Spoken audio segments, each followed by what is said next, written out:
Welcome to Giriya's family. Giriya's family always நம்ம family. அன்புள்ள கிரியஸ், இது நம்ம ஃபேமிலி.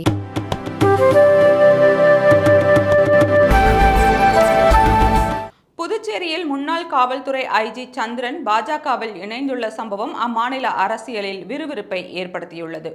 மக்களவைத் தேர்தலுக்கான அட்டவணையை தலைமை தேர்தல் ஆணையம் அறிவித்ததை தொடர்ந்து தேர்தல் களம் சூடுபிடிக்க தொடங்கியது.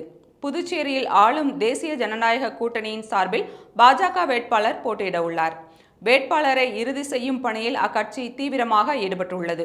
இந்த சூழலில் புதுச்சேரி காவல்துறையில் ஐஜியாக பணியாற்றி ஓய்வு பெற்ற IPS அதிகாரி சந்திரன் புதுச்சேரி பாஜக தலைமை அலுவலகத்தில் நடைபெற்ற நிகழ்ச்சியில் மாநில தலைவர் செல்வ கணபதி மற்றும் உள்துறை அமைச்சர் நமச்சிவாயம் முன்னிலையில் தன்னை பாஜகவில் இணைத்துக் கொண்டார்.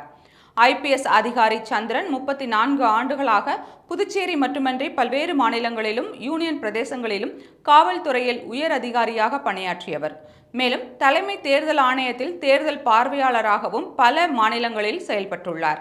வரும் மக்களவைத் தேர்தலில் தனது பலத்தை நிரூபிக்க பாஜக பல்வேறு யுத்திகளை கையாண்டு வரும் நிலையில் ஓய்வு பெற்ற காவல் அதிகாரி சந்திரனை கட்சியில் சேர்த்திருப்பது புதுச்சேரி அரசியலில் விறுவிறுப்பை ஏற்படுத்தியுள்ளது.